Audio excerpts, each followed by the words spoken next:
Hello students, good morning. Today we are going to discuss about osmosis and osmotic pressure. Then what is osmosis? So if I am taking two different solution having different concentration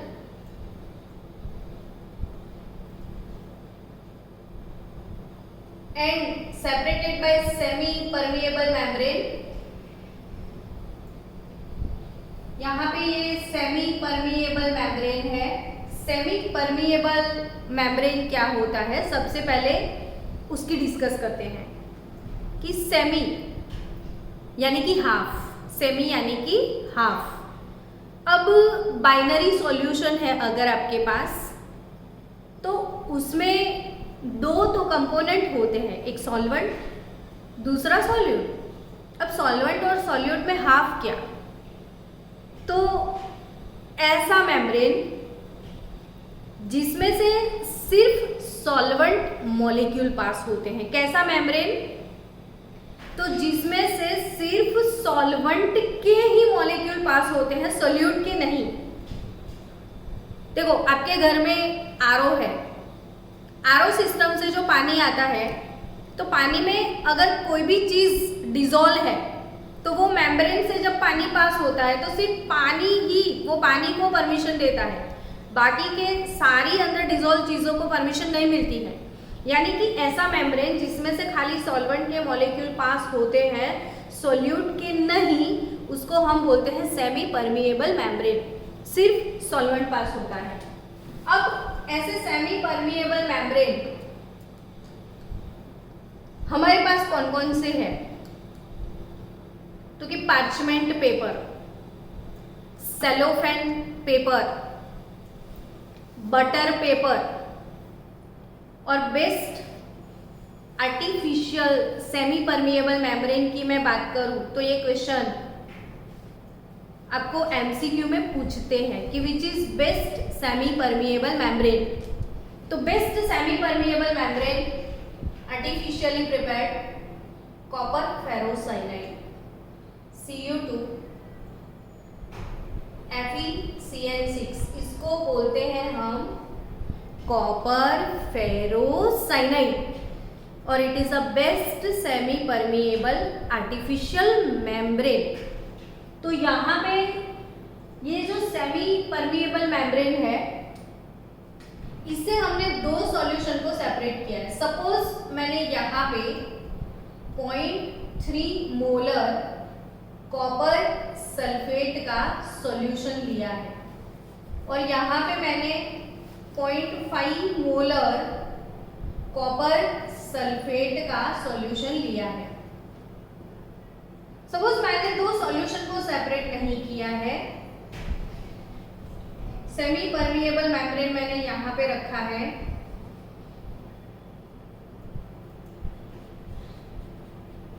और यहाँ पे मैंने 0.3 molar copper sulphate का solution ले लिया और यहाँ पे सिर्फ और सिर्फ सॉल्वेंट लिया.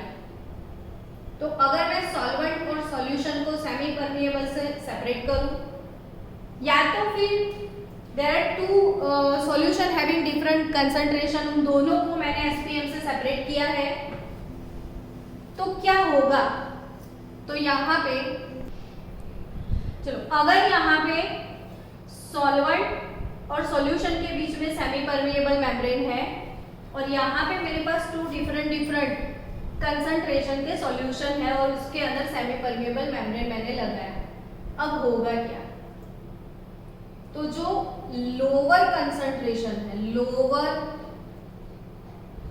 Concentration to higher concentration, lower concentration to higher concentration, solvent flows spontaneously. तो यहाँ पे lower concentration to higher concentration solvent molecule flow करने लगेंगे स्पॉन्टेनियसली, अपने आप सॉल्वेंट यहाँ से यहाँ आ जाएगा और ये वाला जो सरफेस है वो इंक्रीज होता जाएगा और यहाँ वाला सरफेस डिक्रीज होता जाएगा। अब क्यों ऐसा हुआ? तो यहाँ पे लोअर कंसंट्रेशन है, यहाँ पे हायर कंसंट्रेशन है। तो लोअर कंसंट्रेशन से सॉल्वेंट इधर आ जाएगा तो इसका कंसंट्रेशन धीरे धीरे इंक्रीज होगा।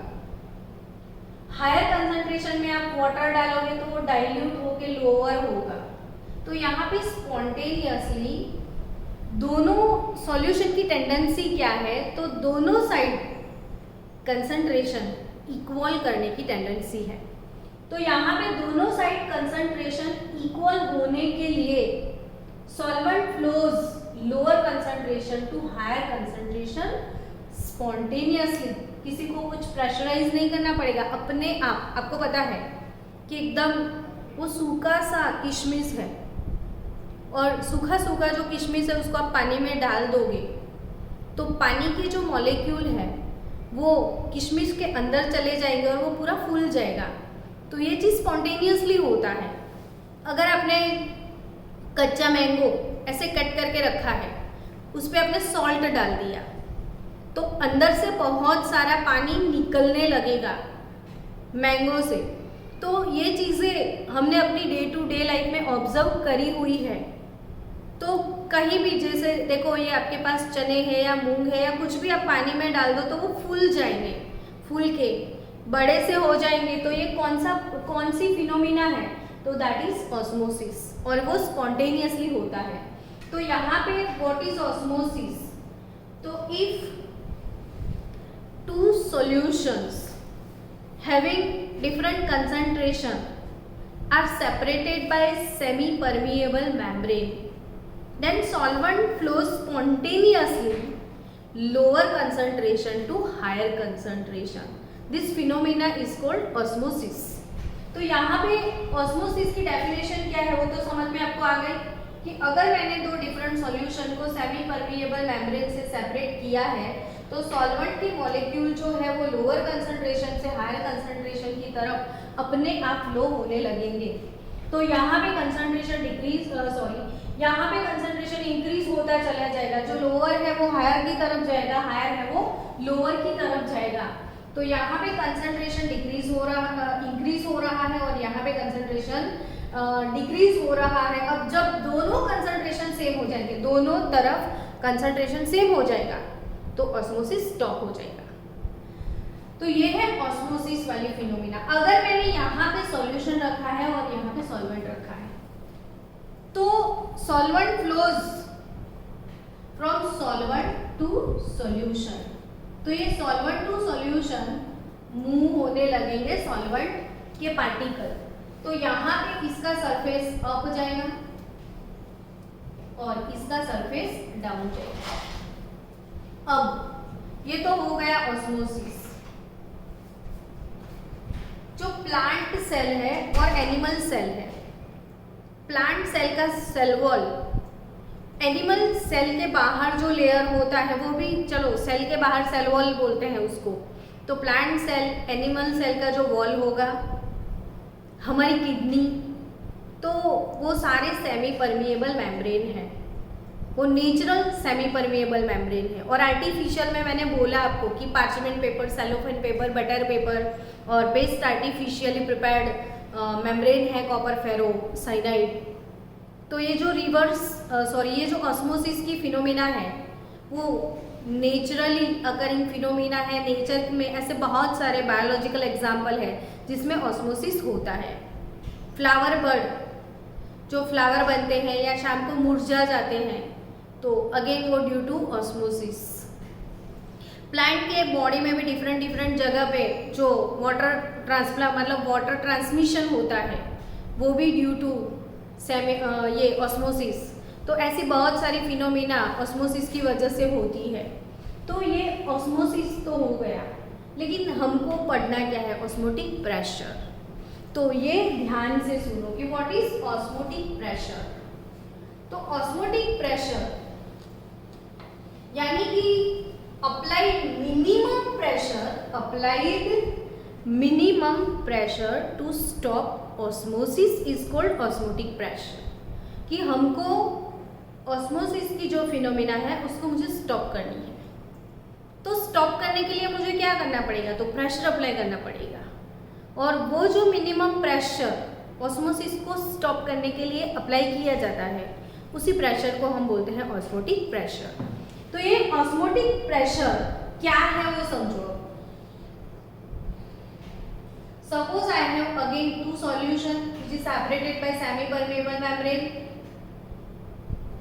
ये मेरा मेम्ब्रेन है, यहां पे मैंने डाल दिया 0.3 मोलर कॉपर सल्फेट का सॉल्यूशन, और यहाँ पे मेरे पास है 0.5 मोलर कॉपर सल्फेट का solution.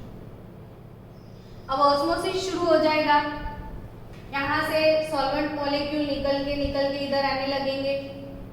Solvent flows lower concentration to higher concentration शुरू हो जाएगा, तो बट ऑब्वियस इसका जो सरफेस है वो ऊपर आने लग जाएगा और इसका जो सरफेस है वो डाउन चला जाएगा, क्योंकि यहाँ से पानी निकल के यहाँ पे आ गया। अब सोचो कि ये जो ऑस्मोसिस है उसको मुझे स्टॉप करना है। Now what can I do? तो यहाँ पे जगह नहीं होगी, तो यहाँ से सॉल्वेंट के मॉलिक्यूल यहाँ नहीं आ पाएंगे, तो मुझे क्या करना चाहिए, तो यहाँ पे प्रेशर अप्लाई कर देना चाहिए। और प्रेशर को मैं अगर यहाँ पे अप्लाई करती हूँ तो दैट ऑस्मोटिक प्रेशर, उसका सिंबल है पाई।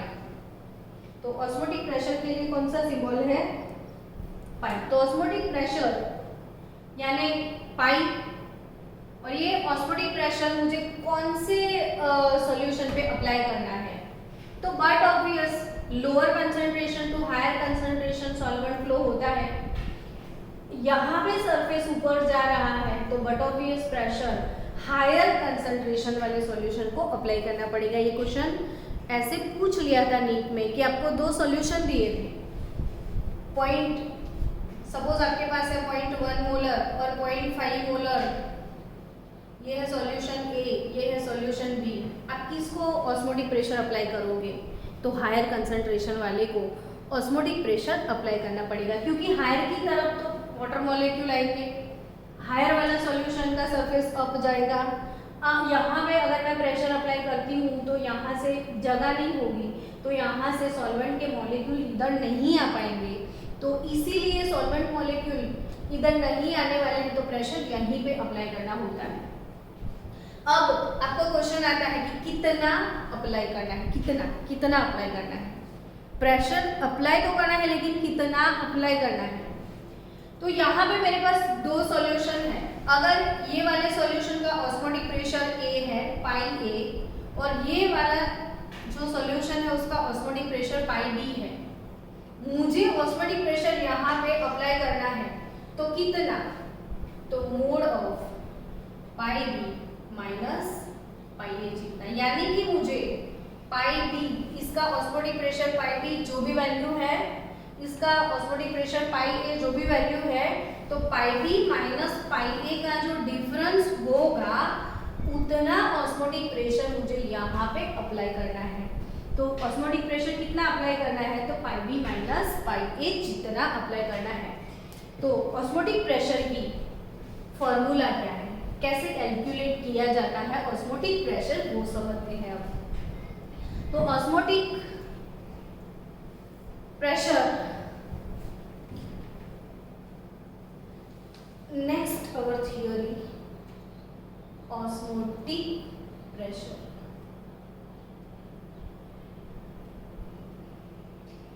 पाइप वो कैसे कैलकुलेट करना है, तो कोई भी चीज़ कैलकुलेट करने के लिए क्या चाहिए आपको, फॉर्मूला, क्या डिराइव करना पड़ेगा, तो ऑस्मोटिक प्रेशर का फॉर्मूला कैसे डिराइव करेंगे, तो हेल्प किया होगा सब साइंटिस्ट ने मिलके। तो अब प्रेशर कैसे कैलकुलेट करते हैं, वो तो स्टेट्स ऑफ मैटर चैप्टर में आप पढ़ ही चुके हो। स्टेट्स ऑफ मैटर चैप्टर में आपने बॉयल, चार्ल्स, गैल्यूसेक, एवोगैड्रो, वो सारे लॉज आपने पढ़े हुए हैं। तो क्या वो जो सारे लॉज थे वो तो गैस के प्रेशर के लिए थे, गैसियस सब्सटेंस के प्रेशर के लिए थे, प्रेशर गैस को ही होता है। यहाँ पे तो सॉल्यूशन है भाई, गैस वाला प्रेशर सॉल्यूशन के लिए कैसे अप्लाई करोगे? Boyle, Charles, Gay Lussac, van Hoff, Avogadro, sorry Boyle, Charles, Gay Lussac, Avogadro जो भी है वो सारे तो गैस के लिए बने हैं, वो सॉल्यूशन को थोड़ी ना अप्लाई कर सकते हैं। तो यस, गैस के जो लॉज है वो सॉल्यूशन को अप्लाई कर सकते हैं, ऐसा किसने सिखाया था? तो और दो ऐसे साइंटिस्ट हैं जिन्होंने हमको हेल्प किया कि gas laws are applicable to solution और कैसे उसका एक्सप्लेनेशन हम समझते हैं। तो ये काम किया था किसने? तो इनका नाम है वॉन हॉफ एंड फेफर। तो ये जो साइंटिस्ट है वॉन हॉफ और दूसरे साइंटिस्ट हैं हमारे फेफर, पी यहाँ पे साइलेंट है और पी फिर है Pfeffer, FEIFFER, van Hoff and Pfeffer. कौन से दो साइंटिस्ट हैं हमारे पास? Van Hoff and Pfeffer. ये दोनों ने मिलके क्या एक्सप्लेन किया? तो कि गैस के जितने लॉज हैं, this laws are also applicable to this solution. Then how? तो कि गैस का बिहेवियर कैसा होता है? तो गैस के पार्टिकल रैंडम मोशन में होते हैं, वैसे ही जो सॉल्यूशन है, ये हमारे पास सॉल्वेंट है अभी, सपोज इसमें हमने सॉल्यूट को डाल दिया, चलो NaCl है ये सपोज, तो अभी तो NaCl के मॉलिक्यूल उसमें रेंडमनेस काफी कम है, एंट्रोपी कम है, मतलब क्लोज पैक है। अगर मैंने इसको अंदर डाल दिया तो ये पूरे सॉल्वेंट के मॉलिक्यूल के अंदर फैल जाएंगे।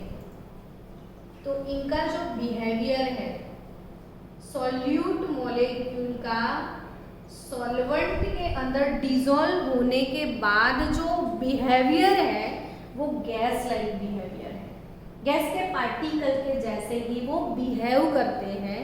इसलिए जितने भी गैस के लॉज हैं वो हम इस सॉल्यूशन को अप्लाई कर सकते हैं। वैसा सजेशन किसने दिया था? वॉन हॉफ एंड फेफर ने दिया था। तो वॉन हॉफ फेफर अंकल का जो सजेशन था, हमने मान लिया कि भाई चलो gas laws are applicable to solution, और उसके हिसाब से सजेशन दिया था, लॉ था बॉयल का, सजेशन था वॉन हॉफ का। तो सबसे पहले हम पढ़ेंगे Boyle's van Hoff law, Boyle van Hoff law. तो बॉयल वॉन हॉफ लॉ क्या है वो समझते हैं। तो बॉयल अंकल ने क्या बोला था? तो Boyle law P proportional to 1/V। तो यहाँ पे वॉन हॉफ अंकल ने क्या बोला कि पाई प्रोपोर्शनल टू C, यानी कि बॉयल जब P एंड V वर्किंग था, टेम्परेचर कांस्टेंट था, तो at constant temperature osmotic pressure of solution is directly proportional to its molar concentration. What is Boyle-Wantoff law? कि पाई प्रोपोर्शनल टू C, उसको words में आप खुद ही कन्वर्ट करो। पाई प्रोपोर्शनल टू C, पाई यानी कि ऑस्मोटिक प्रेशर, C यानी कि कंसंट्रेशन, तो वर्ड्स में कैसे बोलोगे आप? तो at constant temperature osmotic pressure of solution is directly proportional to its molar concentration. तो पाई proportional to C। अब मोलर कंसंट्रेशन क्या है? तो molarity is nothing but mole by litre, mole by litre. So pi proportionality में हटा दूं तो constant K डाल सकती हूँ, N/V, but for 1 mole. n is equal to कितना ले रहा है 1 मोल। सो यहाँ पे pi is equal to K by V होगा। So pi into V is equal to K, और बॉयल्स लॉ था P1 V1 is equal to P2 V2। सो यहाँ पे ये फॉर्मूला हम अप्लाई कर सकते हैं, pi 1 V1 is equal to pi 2 V2। तो ये चीज आप याद रखना, आपको एमसीक्यूज में सॉल्व करने के लिए ये सारे फॉर्मूला चाहिए आपको। सो यहाँ पे बॉयल वॉट ऑफ लॉ के बाद सेकेंड है गैल्यूसेक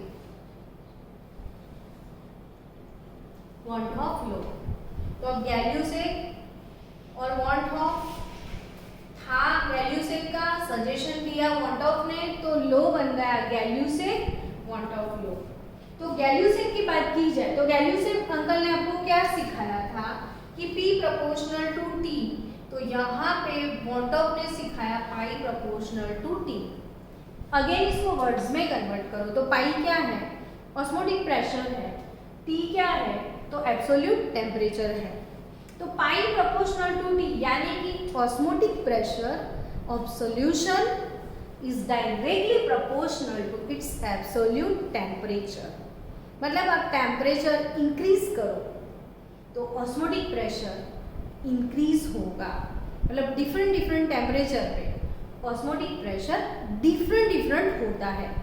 तो यहाँ पे pi proportional to T temperature rise होगा, ऑस्मोटिक प्रेशर इंक्रीज होगा। यहाँ पे कंसंट्रेशन इंक्रीज होगा, अगेन ऑस्मोटिक प्रेशर इंक्रीज होगा। तो more concentration more osmotic pressure, वैसे ही more temperature more osmotic pressure. अब पाई प्रोपोर्शनल टू T। अब थर्ड एवोगैड्रो। तो एवोगैड्रो वॉट ऑफ क्या है, तो एवोगैड्रो अंकल ने हमको क्या सिखाया था, V proportional to N। Avogadro laws था equal volume of all gases contain same number of molecules. तो equal volume of all gases मतलब जितने भी गैस है सबका अगर इक्वल वॉल्यूम ले लिया, यानी कि कार्बन डाइऑक्साइड गैस 11.2 लीटर है, ऑक्सीजन गैस 11.2 लीटर है, नाइट्रोजन गैस 11.2 लीटर है, वॉल्यूम सेम है, तो अंदर जितने भी मॉलिक्यूल्स हैं वो भी सेम है। यानी कि equal volume of all gases contain same number of molecule. वैसे ही अगर 2 या मोर देन 2 ऐसे सॉल्यूशंस जिनका ऑस्मोटिक प्रेशर सेम होगा तो उनके नंबर ऑफ मॉलिक्यूल भी सेम होंगे। यानी कि different solutions are having same osmotic pressure, then this solution contain same number of molecules. तो यहाँ पे पाई प्रोपोर्शनल टू N। अब ये तीनों को मिला देते हैं तो पाई प्रोपोर्शनल टू 1/V।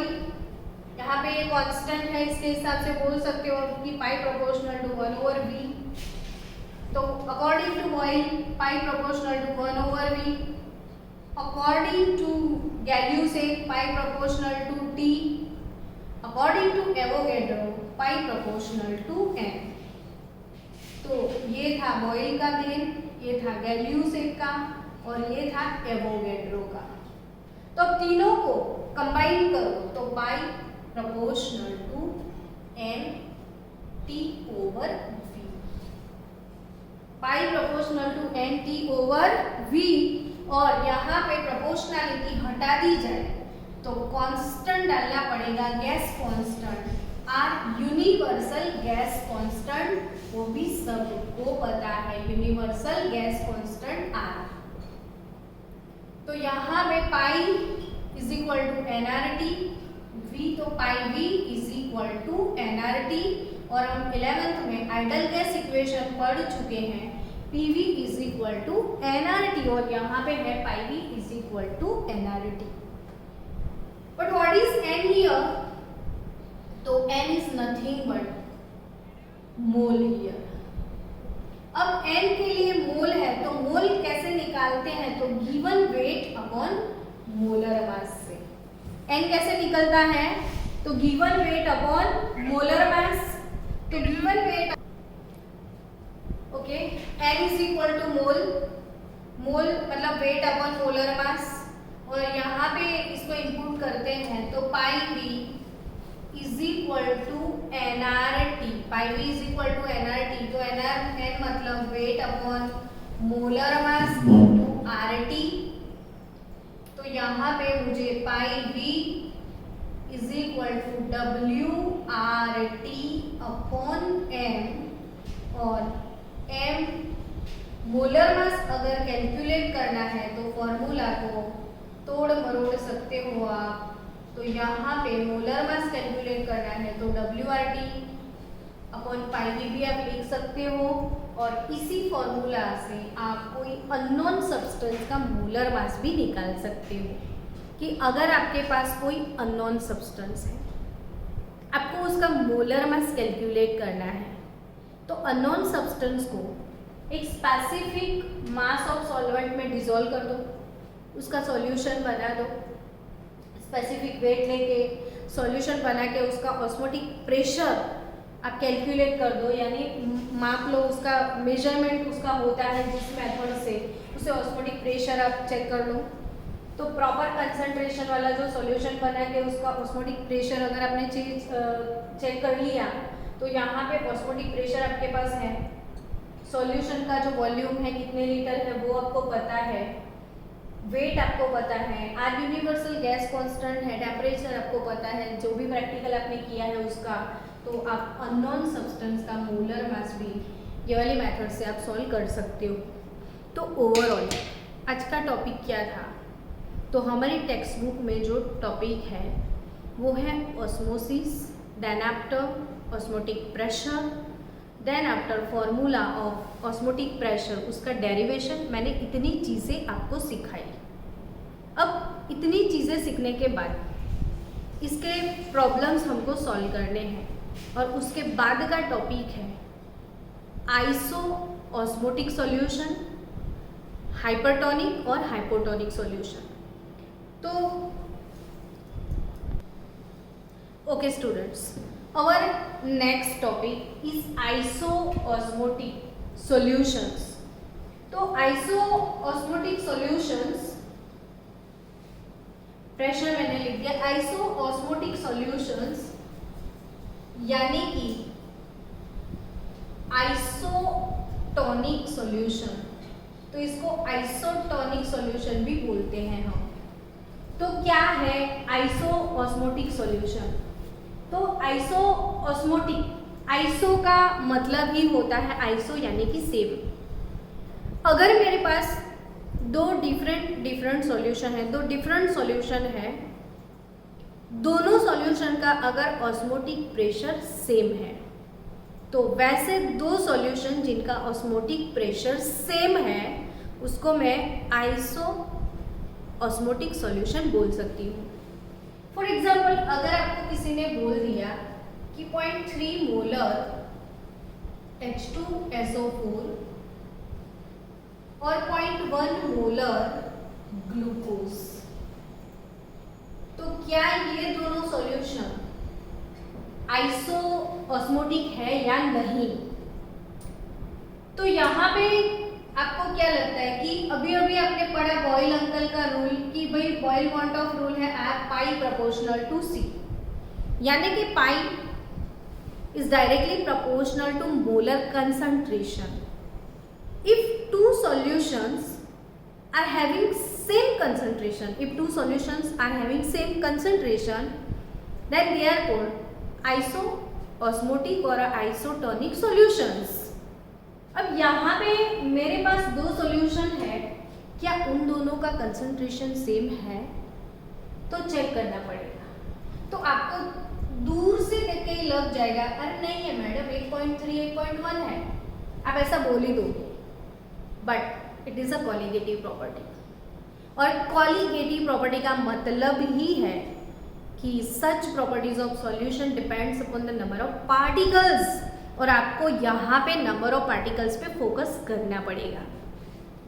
तो पहले नंबर ऑफ पार्टिकल्स तो कैलकुलेट करो, फिर बाद में हम उसको कंपेयर करेंगे कंसंट्रेशन के साथ। अब यहाँ पे H2SO4 का डिसोसिएशन आपको पता होना चाहिए।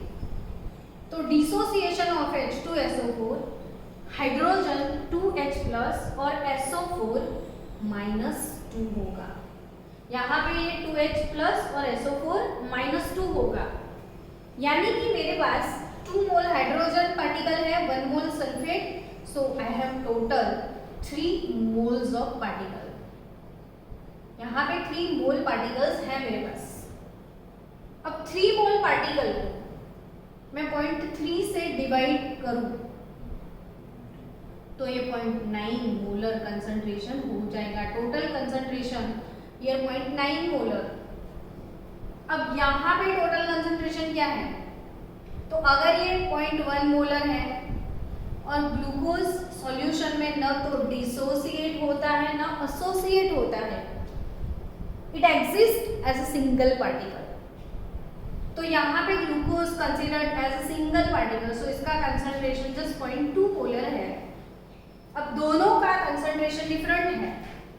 अगर इसका ऑस्मोटिक प्रेशर π1 है और इसका ऑस्मोटिक प्रेशर π2 है, तो π1 डज नॉट इक्वल टू π2 है, यानी कि ये जो दो सॉल्यूशन है वो आइसो ऑस्मोटिक नहीं है। तो यहाँ पे 0.1 मोलर ये 0.1 इंटू 1.1 मोलर, ये 0.3 इंटू 3.9 मोलर, दोनों का कंसंट्रेशन इक्वल नहीं है, so it is not iso-osmotic solution. अब π1 डज नॉट इक्वल टू π2 है, तो मतलब क्या, तो मे बी π1 ग्रेटर देन π2 और मे बी π1 लेस देन π2। अब यहाँ पे π1 ये वाला है, तो π1 ग्रेटर देन π2 वाला केस है हमारे पास। तो 0.9 मोलर जो है उसका ऑस्मोटिक प्रेशर π1 और 0.1 मोलर है उसका ऑस्मोटिक प्रेशर π2, तो बट ऑब्वियस ये प्रेशर बहुत ज्यादा होगा। तो जिसका ऑस्मोटिक प्रेशर एक्सेस है, मोर ऑस्मोटिक प्रेशर जिसके पास है, ये दोनों हमेशा ये कंपैरिजन में होते हैं, ये रिलेटिवली हम देखते हैं। तो जिसका कंसंट्रेशन हायर है उसका ऑस्मोटिक प्रेशर हायर है और इसको हाइपर टॉनिक सॉल्यूशन बोलते हैं हम। ये कैसा सॉल्यूशन है, हाइपरटोनिक सॉल्यूशन। और जिसका ऑस्मोटिक प्रेशर कम होता है वो है हाइपोटोनिक सॉल्यूशन।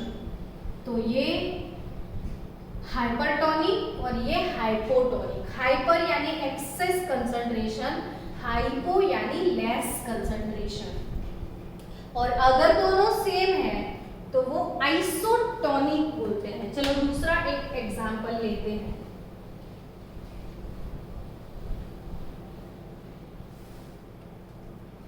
हमारे पास है 0.4 molar sucrose C12H22O11, 0.4 molar sucrose, और हमारे पास है 0.1 मोलर FeCl3। अगर आपके पास ये क्वेश्चन है कि ये दोनों सॉल्यूशन आइसो ऑस्मोटिक है या नहीं, तो आप कंसंट्रेशन देखोगे कि ये 0.4 है, ये 0.1 है, नहीं है आइसो ऑस्मोटिक, वो बहुत ही फास्ट आप आंसर दे दोगे। लेकिन नहीं, आपको अभी पार्टिकल कैलकुलेट करना है। तो यहाँ पे पार्टिकल कैलकुलेट करो, तो ये जो सुक्रोज है it exist as a single molecule, यानी कि 0.4 इंटू सिंगल मॉलिक्यूल, तो इसका कंसंट्रेशन टोटल 0.4 मोलर है। अब FeCl3 तो डिसोसिएट होने वाला है, यहाँ पे Fe+3 और ये 3Cl-, सो यहाँ पे 3 + 1 टोटल 4 मोल पार्टिकल होंगे। तो ये हो गया 0.1 इंटू 4 मोल पार्टिकल, तो अगेन इसका टोटल कंसंट्रेशन 4 मोलर हो गया। अब देखो, अगर इसका प्रेशर π1 है, अगर इसका π2 है, तो दोनों का ऑस्मोटिक प्रेशर यहाँ पे सेम है, तो π1 = π2, सो these two solutions are isotonic solution और isoosmotic solutions। तो isoosmotic solutions क्या होते हैं, जिनके ऑस्मोटिक प्रेशर सेम होते हैं, और जिसका ज्यादा है वो हाइपरटोनिक, और जिसका कम है वो हाइपोटोनिक होता है। Now I am giving you one more example. आपके जो रेड ब्लड सेल है, तो रेड ब्लड सेल्स के अंदर जो भी लिक्विड है, ये रेड ब्लड कॉप्सूल्स है, तो रेड ब्लड कॉप्सूल्स के अंदर जो भी लिक्विड है वो लिक्विड के साथ आइसोटोनिक कौन है, तो 0.91% W/V सोडियम क्लोराइड का सॉल्यूशन है। रेड ब्लड सेल के अंदर जो भी वो लिक्विड है, वो लिक्विड के साथ आइसोटोनिक कौन है, 0.91% W/V सोडियम क्लोराइड सॉल्यूशन। अगर बाय चांस कोई बीमार हो गए आप और आपको वेन में बॉटल चढ़ाते हैं, तो वो जो बॉटल है उसके ऊपर लिखा होगा, आप ध्यान से देखना, 0.91% W/V सोडियम क्लोराइड। तो आपको वेन में जो लिक्विड बाहर से दिया जाता है, वो लिक्विड का कंसंट्रेशन रेड ब्लड कॉप्सूल्स के अंदर जो लिक्विड है उसके साथ ये दोनों लिक्विड आइसोटोनिक होते हैं। अगर नहीं हुए तो व्हाट विल हैपन, सपोज आपको किसी ने बॉटल चढ़ा दिया 0.80% W/V वाला। अब आपको पता है कि ऑस्मोसिस स्टार्ट हो जाएगा। अब ऑस्मोसिस कहाँ से कहाँ जाएगा, तो lower concentration to higher concentration movement होता है। तो होगा क्या, तो ये जो कॉप्सूल्स है, अब लोअर टू हायर आपको कौन सा लिक्विड चढ़ाया है, 0.80%, वो लोअर है, अंदर का क्या है 0.91% W/V जितना। अब यहाँ पे कंसंट्रेशन हाई है, यहाँ पे लो है, तो low to high solvent flow चला जाएगा। अब ये जो रेड ब्लड सेल है उसके अंदर बहुत सारा पानी सॉल्वेंट अंदर घुस जाएगा, तो रेड ब्लड सेल जो है वो पूरे फूल के उसका ब्रस्टिंग हो जाएगा, तो वो सारे ठक ठक ठक ठक फूट जाएंगे सब और आप टपक जाओगे। तो इसी केस में आपको प्रॉब्लम होने वाला है। अगर आपको किसी ने 0.98% W/V का सॉल्यूशन चढ़ा दिया बॉटल में, अब क्या होगा, तो अंदर वाला कंसंट्रेशन 0.91 है, बाहर वाला 0.98 है, तो लोअर टू हायर पानी बाहर निकलने लग जाएगा, लो टू हाई। अब यहाँ से सॉल्वेंट बाहर निकल जाएगा तो श्रिंक हो जाएगा रेड ब्लड सेल, उसमें उसका श्रिंकिंग होगा। श्रिंकिंग होने के बाद भी आपको तो प्रॉब्लम है ही है। तो यहाँ पे अगर आपने लोअर कंसंट्रेशन वाला बॉटल चढ़ा दिया तो रेड ब्लड सेल जो है उसका ब्रस्टिंग होता है, उसके अंदर पानी चला जाएगा, वो फूल जाएगा, ब्रस्टिंग हो जाएगा। और यहाँ पे जो अगर आपने हायर कंसंट्रेशन वाला बॉटल ले लिया तो low to high water flow start हो जाएगा, अंदर से पूरा पानी बाहर निकल जाएगा, वो श्रिंक हो जाएगा, और ये दोनों केस आपके लिए हानिकारक है। तो यहाँ पे ये टॉपिक हमारा और ख़त्म हो गया कि व्हाट इज आइसोटोनिक सॉल्यूशन। तो solutions having same concentration and having same osmotic pressure are called isotonic solution. And if pi1 does not equal to pi2, then जिसका osmotic pressure ज़्यादा है वो hypertonic है, और जिसका osmotic pressure कम है वो hypotonic है। और हमारे रेड ब्लड सेल के अंदर जो लिक्विड है वो किसके साथ आइसोटोनिक है, तो 0.91% W/V NaCl का सॉल्यूशन। ये MCQ आपको पूछ सकते हैं, इसलिए MCQ आप प्रिपेयर करके याद रखना। तो बाय बाय, कल मिलते हैं नेक्स्ट लेक्चर में हम।